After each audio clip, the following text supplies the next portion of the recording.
Welcome, thinkers, to Season 3, Episode 12. Today's topic is horror.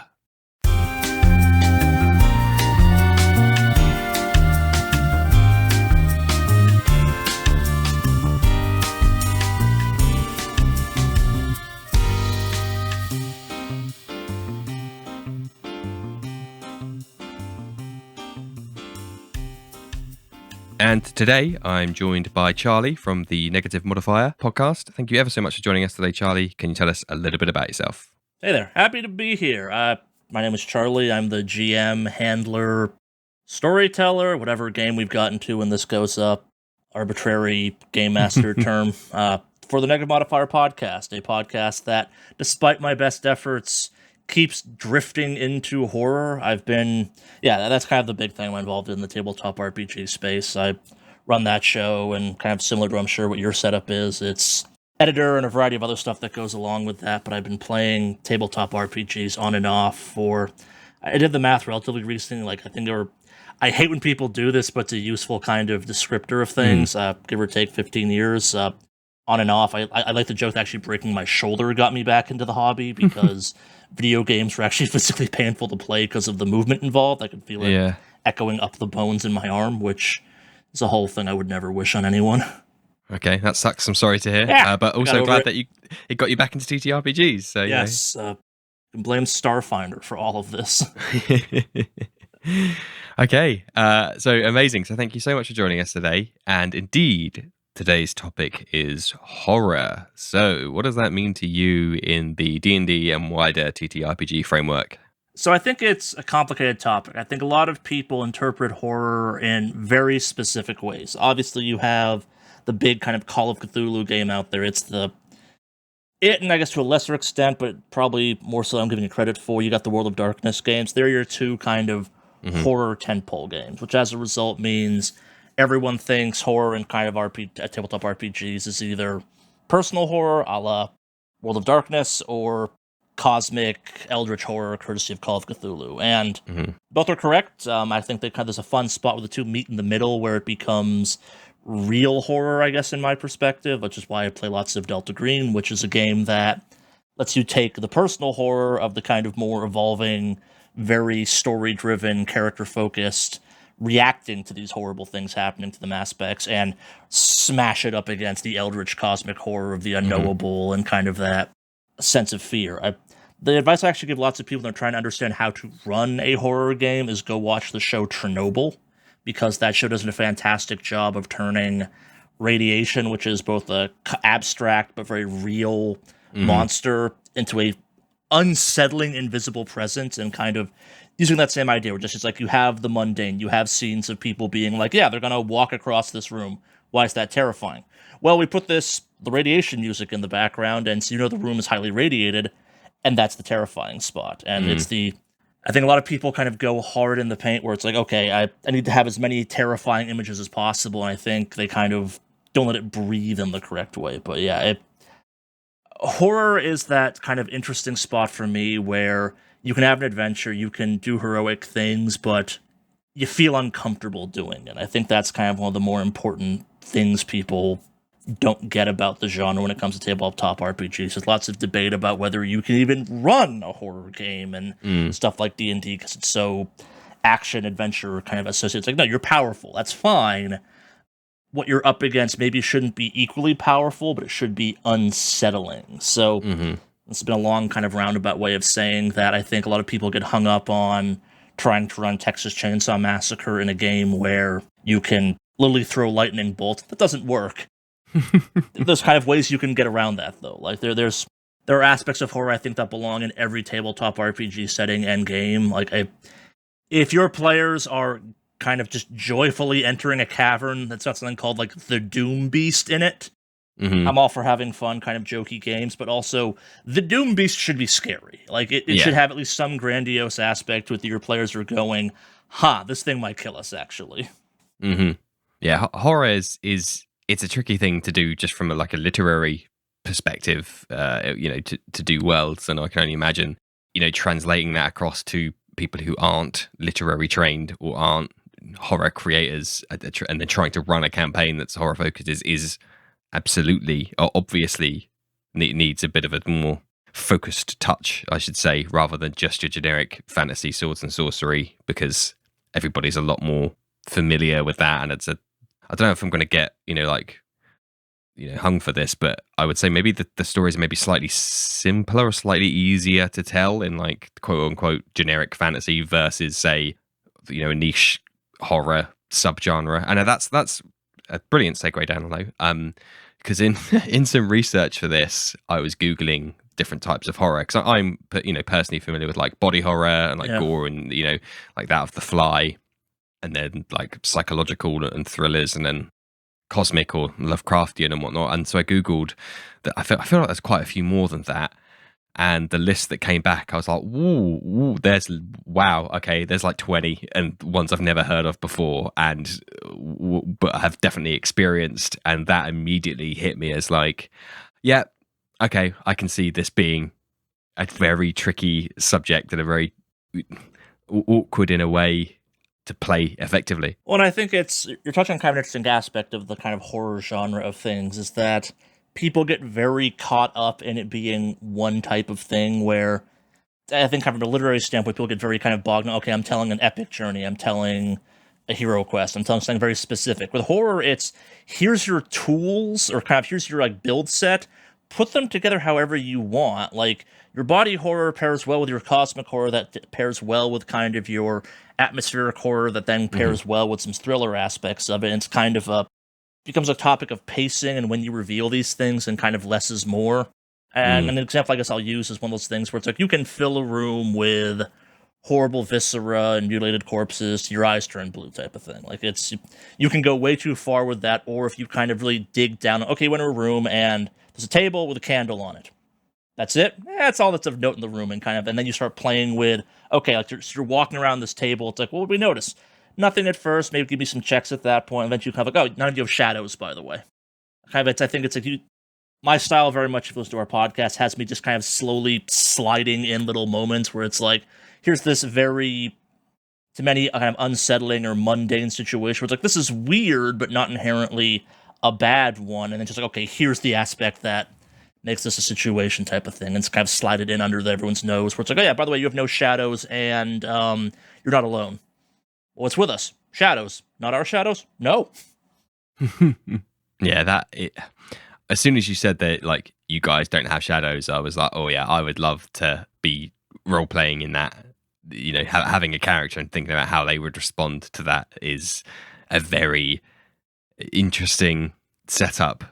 And I'm grinning here because I'm like, oh, I want to play in a game that's like that. And we've had a similar. I'm lucky in the DM for one of my games. We had a very similar. You found you're in an abandoned house. In a residential area, but you find like a secret door that descends into the basement, and it was more like a cult themed, and there was no light, and it was more atmospheric. There was nothing overtly like nothing overtly missing or out of place or uncanny, but it was still very much like my guy is uncomfortable in this room, and I'm uncomfortable feeling that he's uncomfortable in this room, and we should get out as soon as possible. And that is, I would say I'm willing to die on this hill and say trickier to achieve from a game master's perspective than it is to say, here's this foul dragon and you must slay him to get the hoard of gold, and that's it. Yeah, I'm not gonna say it's like you have to be more imaginative, but I think you have to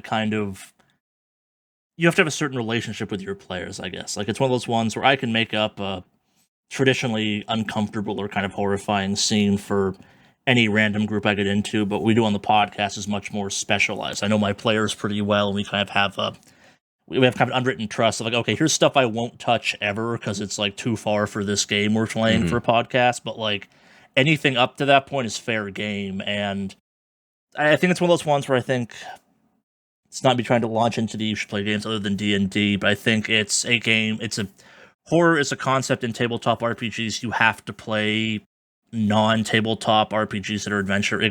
You have to build from other stuff. Like there are other tabletop RPGs than the kind of the Pathfinders, the Dungeons and Dragons, even some other stuff I like a lot that you can add aspects there, but you're never going to do a good story. Like Starfinder, a game that, despite its kind of pluses and minuses, you can run some fantastic horror stuff in that because it's got the backdrop of space.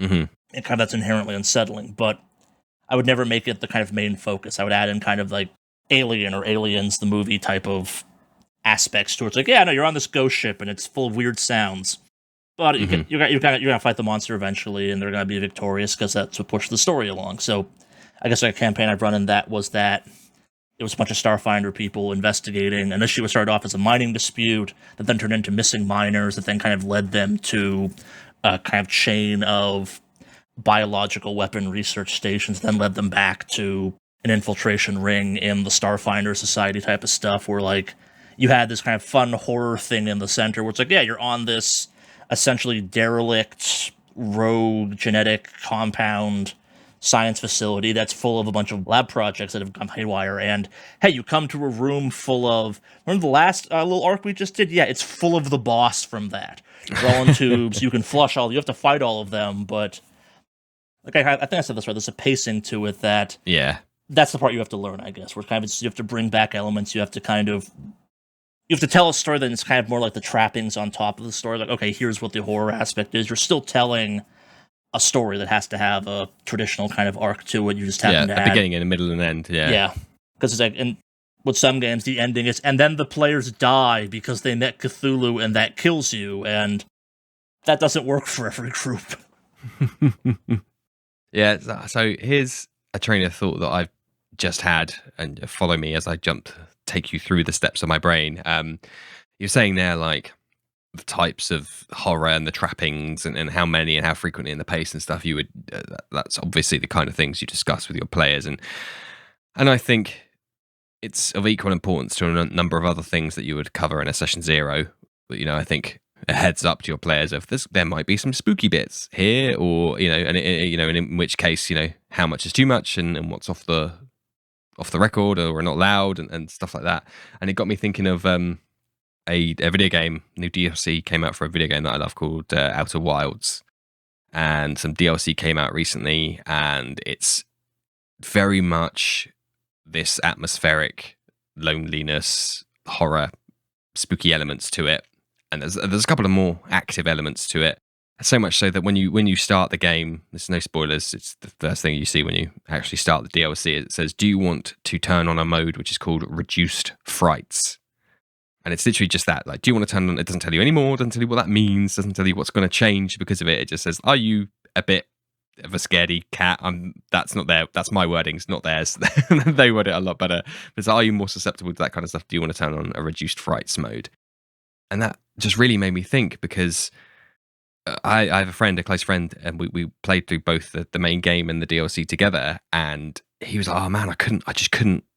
I hated that part because I was so scared. And to me, I was like, oh no, that was fine. I wasn't too scared. That was fine. And that really, there's such a huge, the difference between what people find unnerving and scary, so much so that, there's a mode in some games to be like, I don't want this to be as scary because I won't enjoy it as much. Whereas to me, I was like, I couldn't even point out the bits to you that would need to be toned down. And this isn't me being like, I'm never scared by anything, because I absolutely am. But even on this small scale, you need to have that be like, oh, okay, it'll be fine. I'm only using a little bit of body horror here or a little bit of spooky occult nonsense over there. But someone in your party will be like, oh, no, that's way too much for me. I'm really unsettled by this. So I think you're absolutely right in that, as early in the cycle as you can, have that discussion. Well, I think I benefit from kind of a weird mindset on this one, where I have a love-hate relationship with horror movies. I think a lot of kind of modern horror movies are garbage because they rely on jump scares too much, and I hate jump scares. Like, I've talked about this in a couple other podcasts, and I'll joke about it every once in a while. Like, my now wife, at one point, the first time she went back to meet my parents, informed me I lived in the Blair Witch Project, and she was right in hindsight. Like, the town I grew up in, when it got dark out, it looks like a scene from the Blair Witch Project, and had never clicked for me on that one. But it's one of those ones where I think, and this is going to sound weird for a second, so follow me on this one, I grew up in a situation where kind of looking back, it's the, oh yeah, no, like I've joked a couple times that like the way me and my friends growing up would play in the woods, like just statistically, one of us should be dead by now. I'm not saying any of us should be, but like No, the number yeah. of times we got lost for like 8 hours and wandered way too deep into the woods, but still somehow came back based on not horror movie logic, but just statistics. It's like, Yes. yeah, someone should still be out there.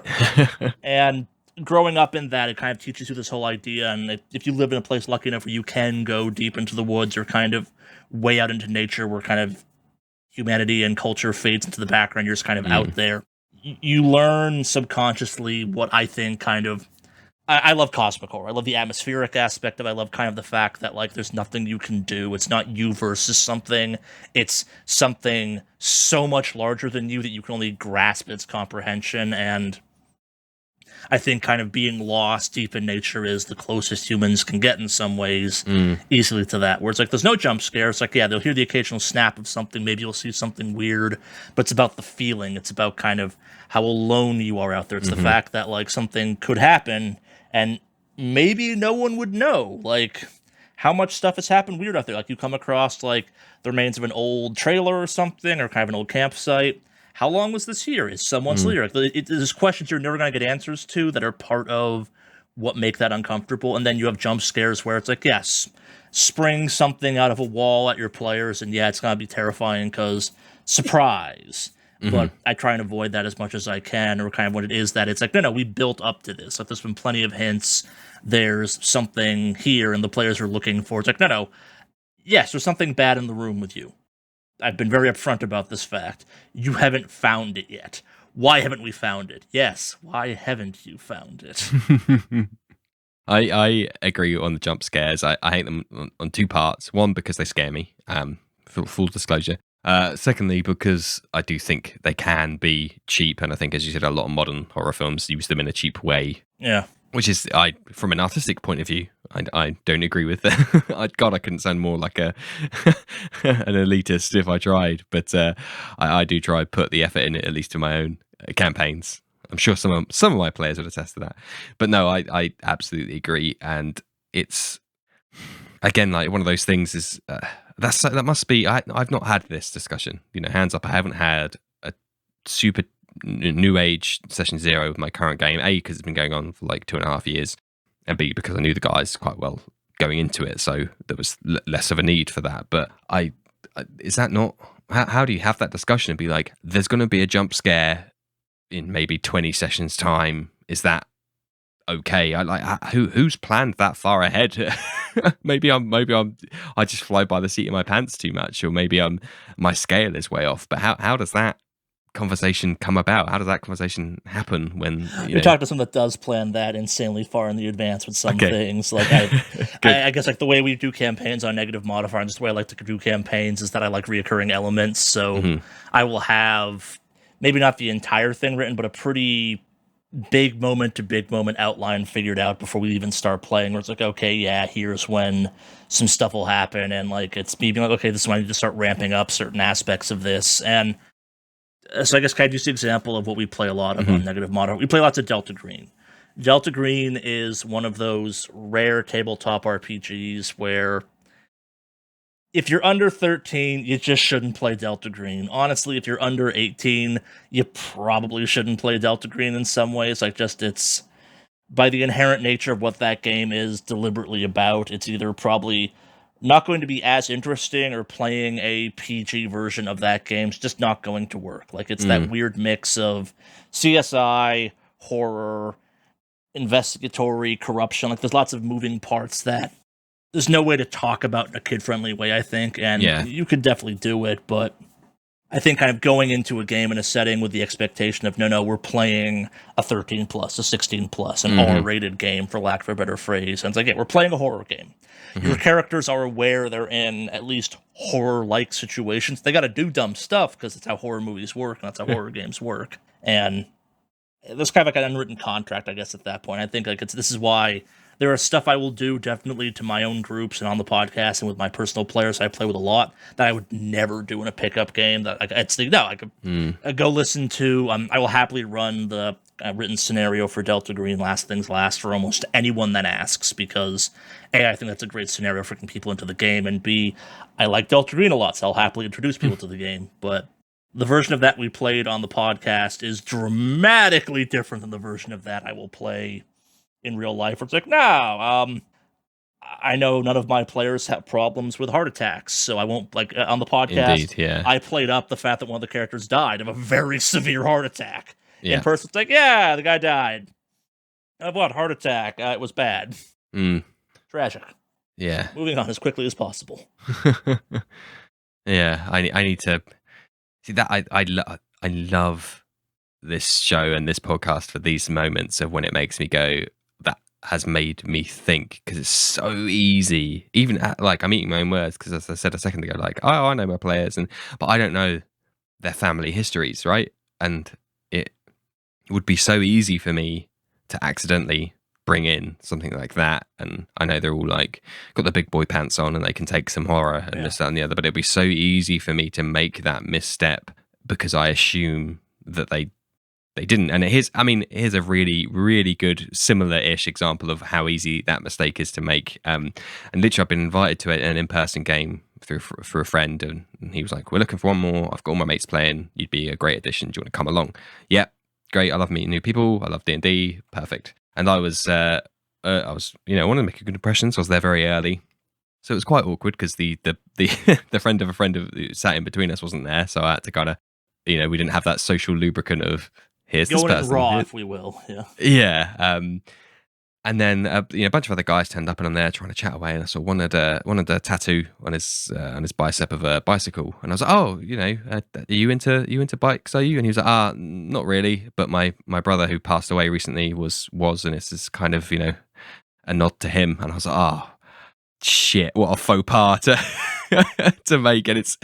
That's one way to get to know someone. I was like, cool, great, nice on Danley, well done. First interaction with him, and I've brought up that memory. Great, well done. Obviously, we were out having a few beers last night. It's all hunky dory, but it always makes me.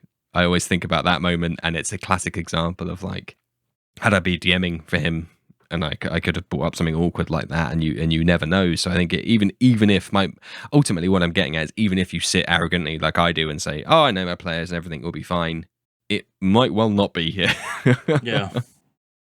No, and I think it's just kind of an experience thing at that point. It's one of the few times where the advice I give everyone is like, just play lots of games. Play as many games as you can. Get like GM and play in just as many groups as you possibly can get in, type of thing. Even if it's not a story you necessarily care that much about, you will learn something from spending time with a group of people that maybe you don't know super well, or maybe it's a kind you would never think to go about that. And like it's the one facet where I think just kind of time with the hobby does equal some skill, where it's like, no. Just the more you've kind of stumbled into and dealt with and kind of gotten your hands on and gotten dirty with, the more kind of cognizant you are of it, and the more you can work towards a type of thing. Like it's... There's also kind of ways of bringing up certain topics without bringing up certain topics. Like you kind of learn the tricks of how to deal with sensitive information and kind of uncomfortable stuff in important way. And I think that's where a lot of people run into problems with horror as a whole, where I'm not going to say it's advanced game mastering, but it's not entry level necessarily. But like also, anyone can play Call of Cthulhu, but I'd also say the Call of Cthulhu stuff is not going to kind of blunder you into, especially running the kind of written stuff with one or two exceptions. You're not going to stumble into kind of red flag territory for someone by accident. It's pretty straightforward man versus monster stories with cosmic elements. It's not as personalized, I guess, at that point, which is good. Yeah. I've got that's made me think. I've got an arc coming up that I won't go into detail for the reasons I'm about to say, but that I was like, this bit will be really interesting and exciting, but now I'm having second thoughts about, I'm probably going to drop the question to my guys and just say, I'm thinking of something that might deal at one point with this element.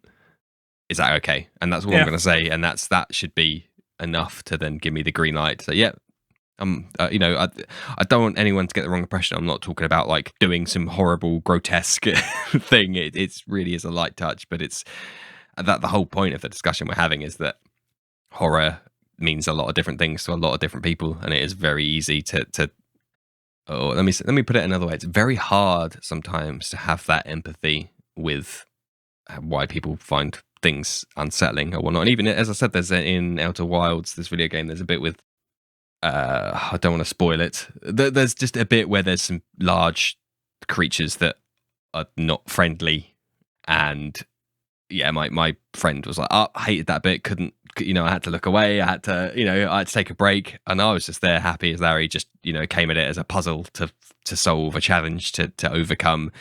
And even that minor, small part of a small game had such vastly different things. It's very easy to underestimate how something can impact somebody. Yeah.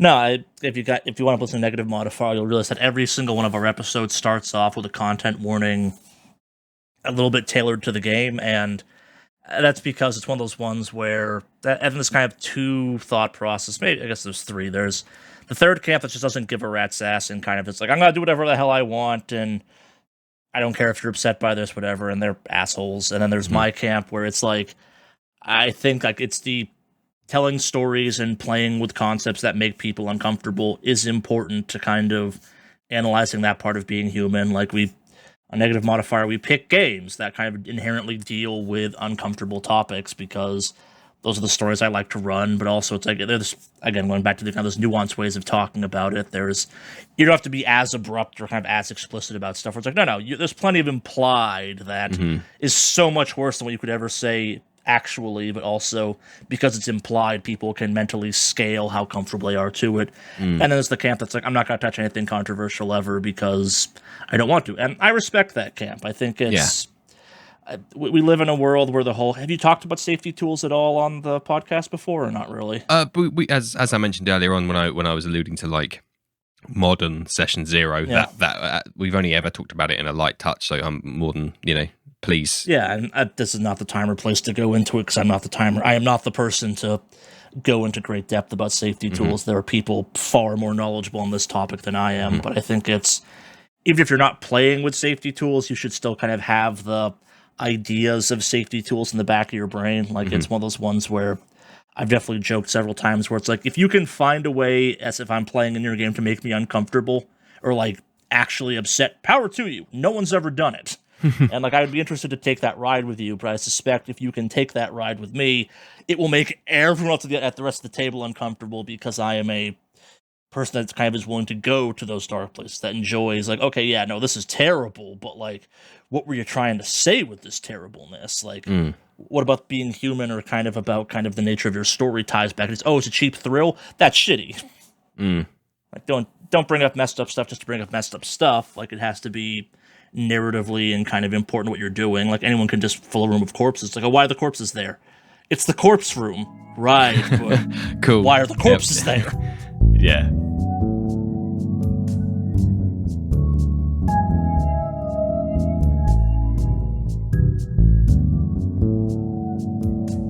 So the chapter that I'm doing at the moment it has an otherworldly, I guess, cosmic horror element to it. Far realm, creatures from far realm, space between spaces, as being summoned in, blah blah blah. But the reason I set it up, I'm quite proud of my setup. So they go to like a high like Arcano technological magical city floating up in the sky, and so that the first half is like, here's how, there's brooms that are just sweeping the streets, and there's like holographic displays to work out, a map for the city, and it's full of, it's like Parisian opulence of, cafes and bistros and all this kind of stuff. And then some cataclysmic event happens that tears this, there's cracks get torn through the city and purple light is coming out, and there's, creatures that are just tearing the chaos throughout the streets. And I wanted that juxtaposition of like, here's when you see it nice and lovely, the players go somewhere, when they come back it's now this horrible nightmare scape of thing, and I wanted that was like, I really layered on the Parisian, there's birds singing and there's light music in the air, and as leaves fall off the tree they disappear and reappear back on the tree. And the next time they come back, I'm like, there's bodies in the streets, and there's, winged gargoyle-like creatures just plucking people off the streets and throwing them, 50 foot in the air, and you hear a dull thud and that kind of stuff, to be juxtaposed against where they last time they saw it, to really hammer home that difference there. So that's my excuse for the current kind of No, light. yeah, I think that's plenty enough. I think it's when you have like, how do I make sure this lich is evil? This room is full of victims. Okay. Yeah, you walk in and he's cutting off somebody's head. Okay, cool. What's he doing with that head? Yeah. I know what you mean. That is so.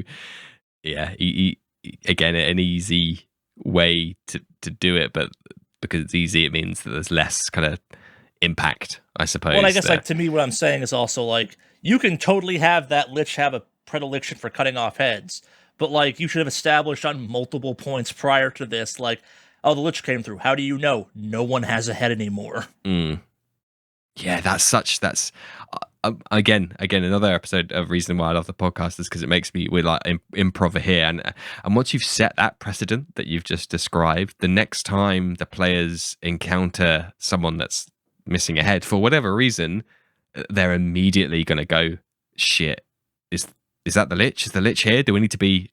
And even if it's something as benign is the wrong word, but a workplace accident is the so rather than some evil menace has done it. No, so it's actually interesting to bring that up. So depending when this goes up, it may still be or may be over at this point. The time of recording this, the campaign we're involved in right now on Negative Modifier is something called Hawthorne's Crusade.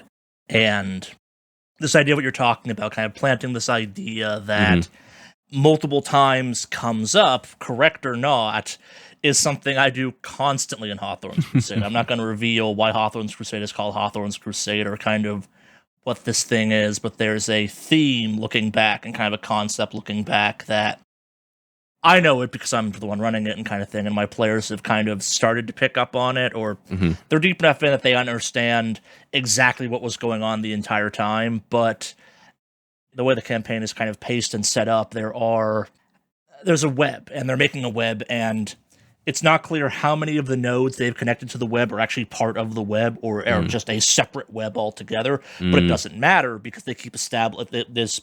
It's like, no, this thing keeps showing up every time these things happen. So it's obviously connected. Is it? And I'm not telling them, is it? It's in my brain, I'm going like, that's something that's like, oh, you picked up on that wrong. But yeah, we're trying to go with that because I get to have players that are actively paranoid on certain topics, and I'm not lying to them. It's what their characters have decided. Like, I think that's to kind of go back to a topic we touched on, this whole idea of kind of relationship between player and person running the game. When it comes to certain horror games, Delta Green's definitely one of these. You have to be willing to lie to your players a little bit. And I don't mean like lie about dice or like, so you die now because I say that. Don't do that. That's shitty type of thing. Like, fudge dice if you want. I'm not going to tell you what to do, but like, don't be that guy that like runs an impossible game because you want the monsters to win. Yeah. No, I agree. Yeah, it's okay to give them false information though, or kind of like if they start going down a mental path that's not what you wrote, or not what the actual thing is, to be like, yeah, no, totally that. And that's like, oh, but we thought this. You thought wrong. I had an idea earlier on when you were talking about the players and their paranoia at certain elements. And that works because it's like a self-sustaining fear cycle, and the players are generating the emotions themselves. It's one thing to have the DM say you enter into a room and there's spider webs and there's no shadows and there's the heads have been decapitated, and then it's another thing entirely for the players to step into a room and go, I'm scared because of stuff that's happened in the past and the unknown of the future, and I'm already scared at just from the premise. And that is a completely different thing. And I think once you hit that, then you're really hitting the, you've done the work, and it's a beautiful thing to watch. I think not people be scared, but to have players just be so engaged and aware of connotations and implications, as you said, that it's this self-sustaining emotion machine. Trademark, because that sounds like a cool tagline. Yeah, and I think it's like there's the second arc of Hawthorne's Crusade. I'm not sure what episode it is, but it's early on. The players figure out, jokingly, exactly what's going on. They say this in off, like, oh, it can't possibly. That would be stupid if it was that. And I'm like, no, it's that. And when we got to it being realized that, they're like, oh shit, we were right all along. God damn it. This is so much worse because we were right. We were like, it can't be that. That'd be too ridiculous. And I'm sitting there like, no, you're right. Not going to tell you you're right because that's not how this works. But like when we get there, like you have this in the back of your brain, and like they kept going back to like, it can't possibly be that. It'd be so obvious if it was that. It was totally that. You underestimate my obviousness. I know it's one of those things where it's like I was never trying to make it not obvious, but it's one of those ones where because of how Delta Green is, how Delta Green works, it's like it can't be that simple. It's always something more. It's like, oh, I guess it was that simple. Oh god, being that simple is terrible. Yeah. Oh god, it really Why is. Did it have to be simple? It is. Silent Green is people. Like it just is that. Yeah. Thank you for bringing that game up again, because here's a topic that I want to go on to, and I need your assistance for starters. So obviously with D&D, something I'm most familiar with, there are, there's random, quote unquote, random elements with the dice rolling and so on and so on. Now, are the other TTRPGs you've mentioned today, do they share that, is there always this element of rolling a dice or flipping a coin or, abilities or powers and stuff like that? Is that in everything you've mentioned today? Is that the case? Yeah, they all involve dice for the most part, or they have some similar system. I will say kind of dice rolls in adventure-driven games, kind of your Starfinder, your Pathfinder, your Dungeons and Dragons, we're going on a quest to do the thing, to fight the monsters type of stuff. Dice rolls are very kind of binary. You pass, you fail, you do the thing, you don't do the thing. And I'm not saying other games don't do that, but so let's use Delta Green for an example. So most games that people will be familiar with are D20 based. You try and get above a certain number. Call of Cthulhu, Delta Green. A lot of my favorite games, honestly, are based on percentile dice systems, where you have your character is X good at things, and you're trying to roll below that percentile with the dice. If your character is 70% good at fighting people with their fists, they will 70% of the time be successful at that. And where I think kind of different, like, and this is kind of where the adventure versus mystery game kind of really diverges. In a mystery game, your players have to find the clues. They have to solve the mystery. They have to keep going forward. So you can't lock everything behind success and failure. You kind of get used to that. You get used to the idea of like cascading failure. And it's one of those things where kind of like, I know, if my players wind up in this bar, they're going to find X. They have to for the story to work type of thing. How they go about that and how successful they are in that's dice driven. And that's where, and I think Hawthorne did a good job of kind of highlighting this, is that we have some moments that like, I set them up as like, this is going to be like a pivotal moment for the characters in the arc. And because of dice rolls, because of how the mechanics kind of play out in that kind of 5-minute span, it goes from being like this, this is a big moment where a reveal happened. Cut to 2 characters on the floor having nervous breakdowns, one's throwing up in a trash can because the dice rolls went terribly for them. And like it adds to it at that point, I guess. It's not like it's you have a moment, you have a bad moment, you have this kind of big aha moment, the players are reacting to it versus kind of grappling with it. And that's the kind of the way these games work. It's like, here's what you learned. Roll some dice to tell me how you react. Okay, 2 of you failed SAN tests. Okay, cool. How bad did you fail those sanity tests? Okay, really badly in one of your cases.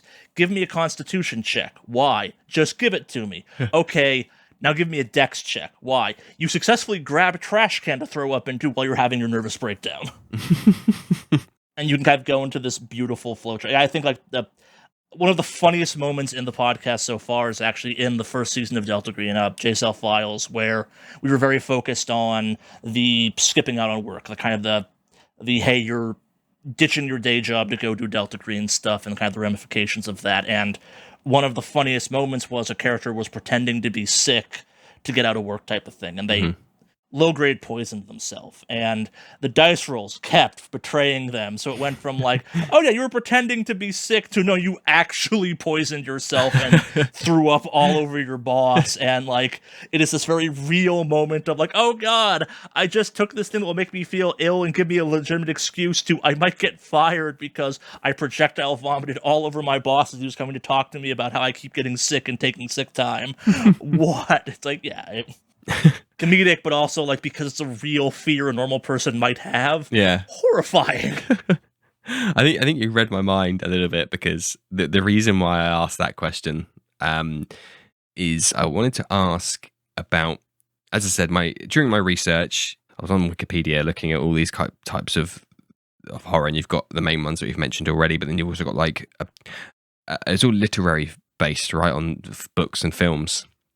And it was all there's like a weird horror, and then there's new weird, which is like the 21st century version. Yeah. Yeah, they're all sub genres and mishmash and all this other, like cult, and then classic horror, and then like werewolf has its own sub genre for like metamorphosis horror, blah blah blah. What I'm getting at is that there's loads of stuff that I'd never even begun to understand, and then it made me think, like, because it's so vast and nuanced and layered and, you know, mired in subgenres, how does that translate to running a game at a table? Something that's so full of its own nuances, full of its own drawbacks and pitfalls. How can we bring in this huge thing and try and meld it into the medium of TTRPGs, which is very much its own thing, its own beast in of itself? And that is the first question, which then made me think, like, you have these dice rolls that you've just been going through. Can that undermine the atmosphere? And the example I thought of in my head was like, you're in, you know, you've done all this foreshadowing as the GM, you've done all this hard work, you go into, they're in some spooky catacombs or whatnot, and you've worked your arse off to have this atmosphere, and then one of the player characters says, I want to do something a bit audacious. I want to, you know, some skeletons are rising up, I want to bash all the skeletons down in one hit, or I want to do something with the light to make it illuminate the whole room so we can see everything.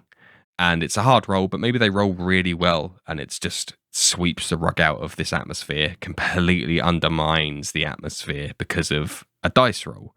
And I wanted to get your take on that. Am I completely bonkers, or is that something to be? So I got two reactions to that. Anyone who's ever played with me, I think I cut it out of the podcast mostly, but anyone who's ever played with me knows I love the phrase, I'm looking for failure, which is like half the dice rolls I'll make people roll. It's like, I'm like, no, I'm looking for a critical failure right now. You're going to do this unless your character majestically screws up in the worst way possible type of thing. Like, I'm looking for kind of that worst case scenario to happen to kind of, then we'll play with it. And it might be like, yeah, you're doing this in like and you put it on the table and it collapses, making a loud noise, and there goes your stealth vibe or something. But to kind of get more to what you're saying specifically, I think it's a more modern thing, I guess. And I think it's kind of, I'm not advocating for everyone when I'm saying this. Like, I do think, like, I think a lot of GMs and DMs and a variety of other people go out of their way to being too accommodating of players trying to try stuff. And I'm not saying you shouldn't encourage and foster creativity in your play. Like, yeah, we dropped the chandelier on them to kill the monster. Yeah, that's totally fine. I think there's a lot of players are expecting or kind of have gotten away with or have encountered situations where they can, within reason, do whatever they want. And my definition of within reason is not the same as most other people I've learned. And it's one of those ones where it's like to use your, like, I want to do the light thing. It's like, okay, how do you do that? Well, I do the light thing. No, how do you do that? No, I move the light. Yeah, I don't care that you're doing that. How are you actually doing that? Explain to me how your character does that. And if they can't explain that to me, I'll be like, no, you can't do that. Like, you don't know what you're doing. Your character doesn't know what they're doing. Like, like, I like the idea, but you're not capable of doing that as a character. I know what you mean. I think as I was explaining to it more and more became obvious to me that I think that's less of a mechanical question and more of a social question. And I think, and this is something I've definitely talked about in the podcast before, about meeting in the middle and trusting players and trusting each other and trusting the games master, and that as a player to be like, okay, I know the GM is working hard to achieve this atmosphere. I probably shouldn't do anything that's gonna undermine it. And here's where the tough decisions come in, because it might be the case of like, my character maybe would really want to do this, but I know what is happening right now, so I might take a step back to just let everybody else appreciate the vibe. Well, I think that's I'm probably not coming off the way I want to on this one. I think that's fine. I think it's one of those ones where you can use the mechanics to kind of enforce what you're going for. Use your skeletons popping up and bashing things. I want to bash all of them. Mm-hmm. Do you have like a cleave attack? Well, no, I've only got one attack versus one thing. Okay, you can bash one of the skeletons, but also now you're like surrounded by the skeletons. Just making sure we're clear on how this is going to work. Yeah. Yeah, like you can use the mechanics to kind of back up that, where it's like, no, do the cool thing, but understand, like, there are rules to what you can do with the cool thing. Or like, yeah, this is hard, or like, that sure sounds like something you'd be bad at as a character with your background. No, I completely subscribe to that train of thought as well. And I understand where you're coming from in terms of like players being able to do like, I want to do this, that, and the other, but it's like, no, tell me. I'm a huge fan of that. Tell me how are you achieving?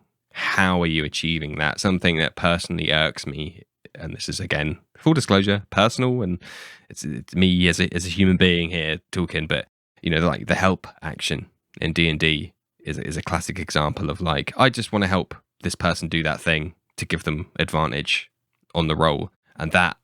If I'm in a game where the player gets away with that scot-free and just gets advantage, that irks me, because I'm like, no, how are you? Someone's trying to break open a door with a crowbar. How do you help other than just like encouraging them with some kind words? Well, no, and that's the thing I get into as well, where it's like, how do you apply advantage in this situation?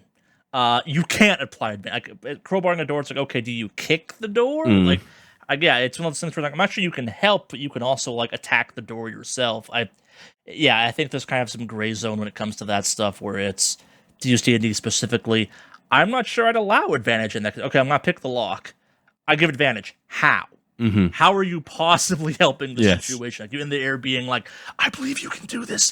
Do it. You're good for this. Like, is that what your character's doing? Like, unless you're a bard, I'm not gonna let you do that. I love that example, because it's like, the person picking the lock is already the best person at picking locks. So anybody else trying to help them is not as good as them.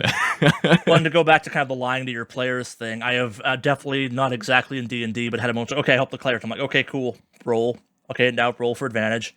Yeah, because you were actually a distraction, you're disadvantaged now. What the hell were you thinking would be helpful? Yeah, absolutely. That's perfect. And I think to try and bring, I know I've brought us on this stupid digressed path about the mechanics when we were talking about nice esoteric horror stuff, but I think to answer my own question around like, can the mechanics undermine the atmosphere? And I think, and please tell me if I'm being an idiot, but I think my answer would be, it can if you let it. And it's one of those GM toolkit things of being like, it's within your power to not let it in through various ways. Oh, I think to kind of bring this full circle in some ways, to kind of bring it back to something I said very early on in this podcast.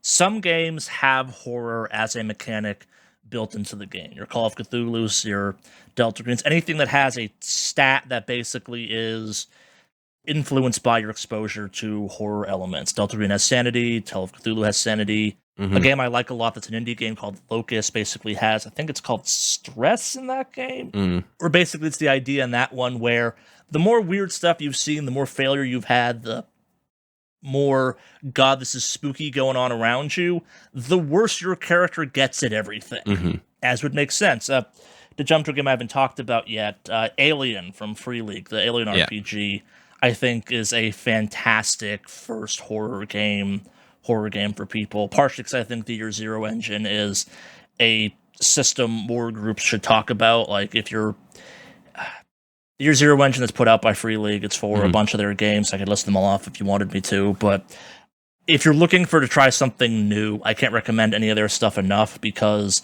the Year Zero engine slots into a bunch of things. You can play a space game, you can play a horror space game, you can play 2 different medieval games, I think. Maybe it's just 1 at this point, but they have 3 different horror games you can play kind of off of this one system that are dramatically different. Mm-hmm. Like 2 of them are basically Stranger Things, one of them's Alien, one of them is called Vossen. It's their yes, yeah, I heard of that one.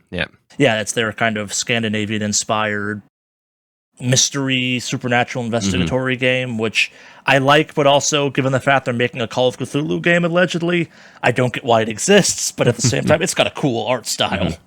I've heard very good things about Alien for the exact reasons that you mentioned, but that begs a very good question from my point of view then. So you made a very good delineation there between games with horror as a mechanic versus games that don't. So I know, broadly speaking, D&D doesn't. I know there's some effects if you go to some certain pandemonium planes that you roll and you might go a bit goofy because of you're on a different plane of existence, but it's not embedded. It's not like in the basic rules, shall we say. It's not a fundamental part of the game. It's an optional thing that may or may not happen.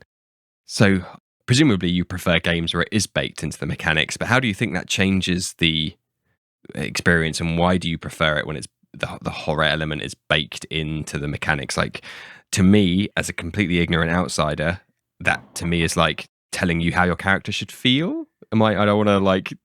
No, so it's I'm a crunch guy. I come from a long background in the crunchier the game, the better. In some ways, I have veered off some as I've gotten older and realized, like, not to sound braggy, but like my early days of tabletop RPGs were in 3rd edition Shadowrun, nerds. Like, tables on tables, I could roll 30 dice and still fail type of game, type of stuff, where if you wanted to build a god character, you could, because you could take enough weaknesses and advantages that, like, it's like, okay, yeah, I'm immune to all types of damage, but I'm also bloodthirsty. How is that a disadvantage? Yeah. Because the game says it is. Yeah, it's a long about way of saying that I basically I come from a kind of mechanically heavy background, and as a result, I really appreciate games that are more narrative focused. Like Delta Green, a lot of my favorite games at this point aren't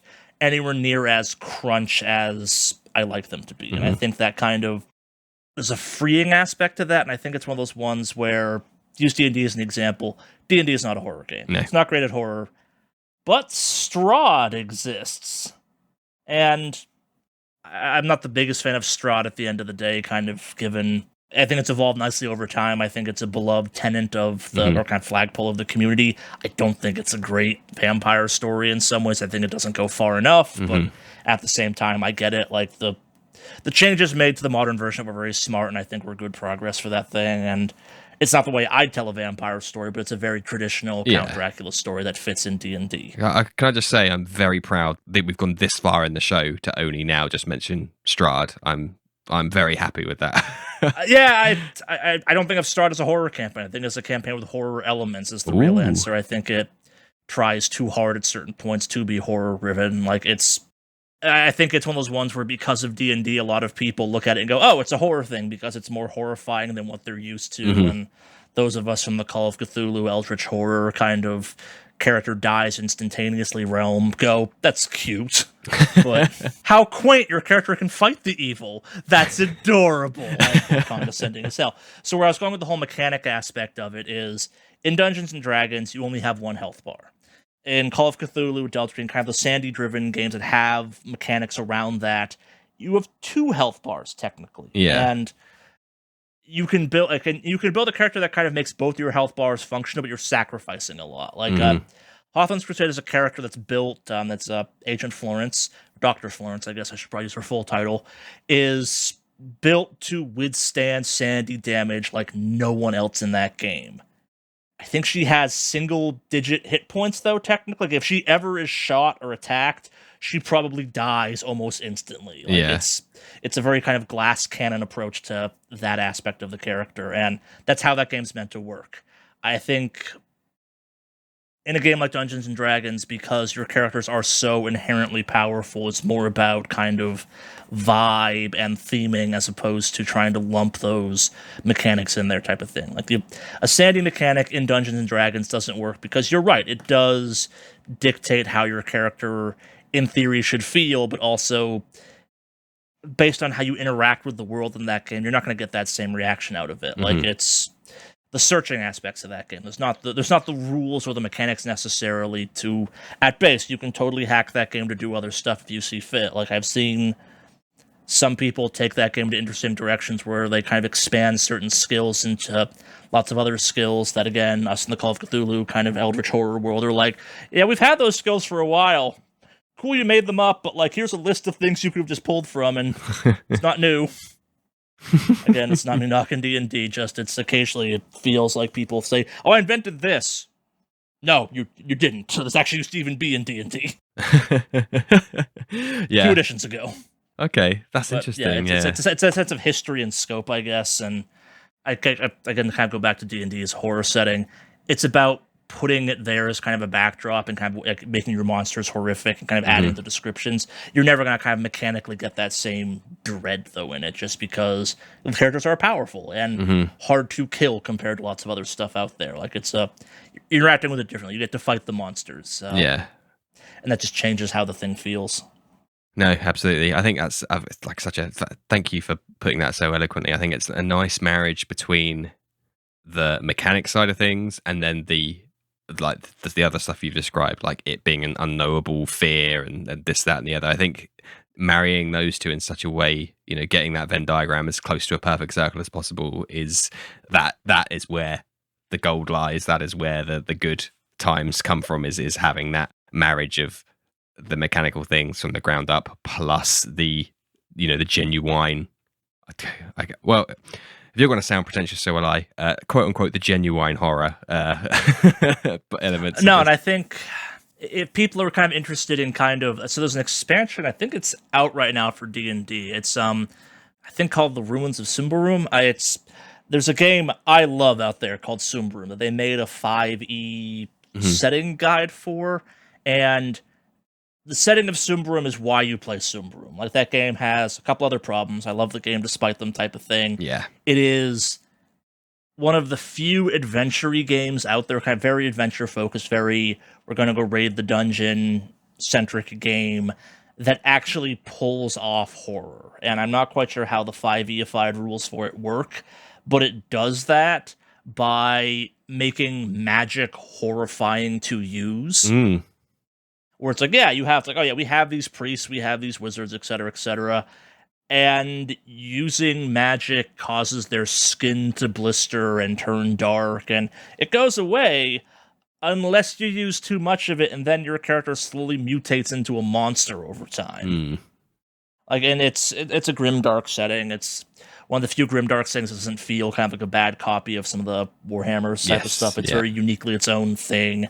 It's got this very kind of fun, we're not quite the Industrial Revolution, but we're also not quite the Dark Ages, and I think the tech lines up nicely for it. It's a low magic setting that you could have an entire party of very competent magic users. It's a very interesting, it's a uniquely it thing, and I highly recommend anyone who's been kind of like, I recommend going and checking out what I call real Symbaroum or kind of traditional Symbaroum, the rules for Symbaroum, because I think they're an amazing set of rules for that type of game. I think it does a very good job of bringing back some of the crunchier character creation stuff that I miss from older adventure games, but still keeping it very streamlined and new player friendly and mechanically quite like, no, it's pass-fail, it's simple, like it works quite well. You can pick it up almost instantly type of thing. Modern quality of life improvements, Yeah, and it's not even that modern a game. Like, it could use some refinement. As much as I love the base book for it, that base book could use a second edition that just kind of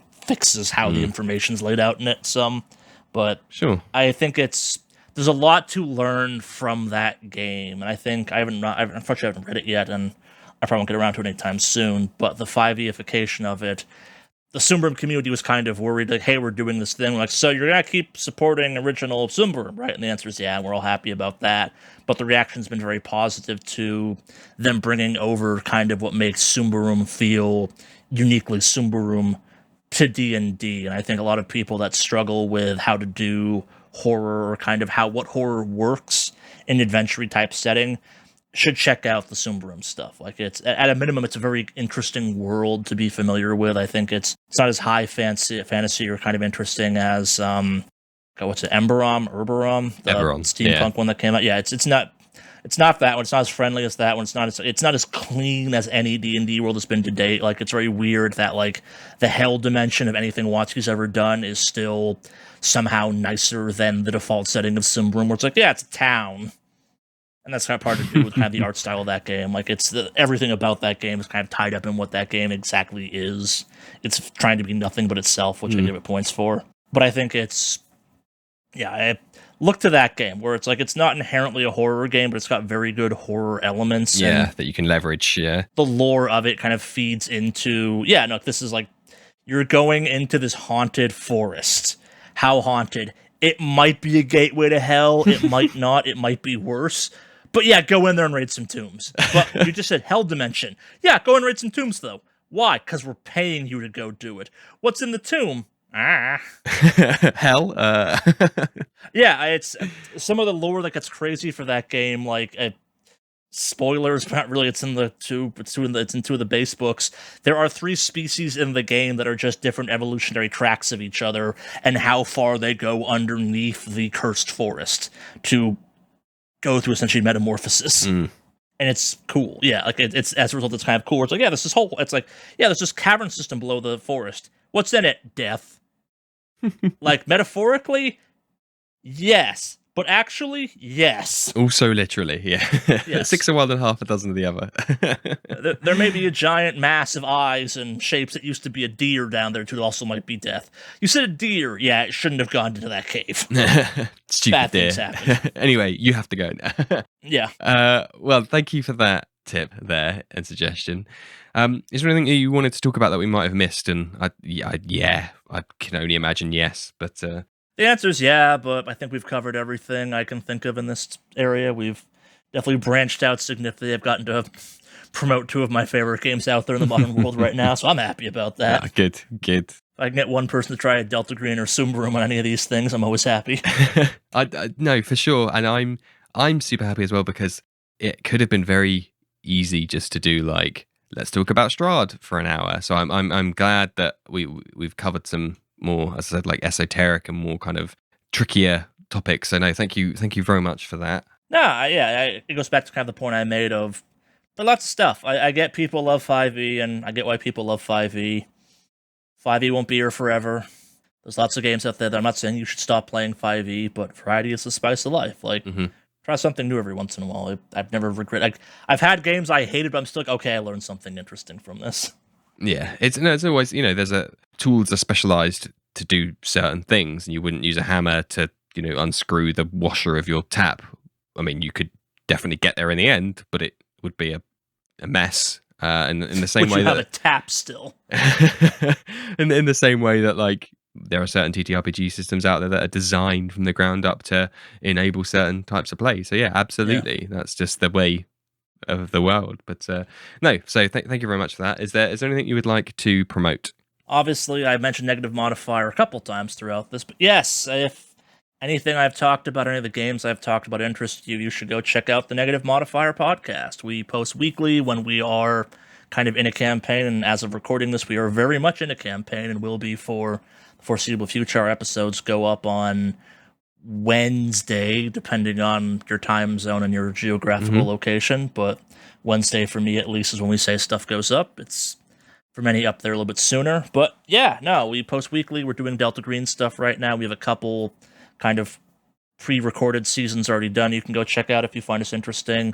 We can be found anywhere podcasts are found, also on YouTube. We have a Twitch we use every once in a while, same name. Easy way to find us, just type Negative Modifier into anything you're looking for, or go to negativemodifier.com, and that'll take you to kind of our nice little list of links you can find us on and other stuff like that. But yeah, if you're looking for horror stuff, no one has been upset since they checked us out, is our joke we always have. Like, we seem to have a very loyal fan base once they show up. They occasionally do not like the stories we tell or how they end, but the stories are good up until people get angry at them, or it's like, I wouldn't have done that. Well, we did, so.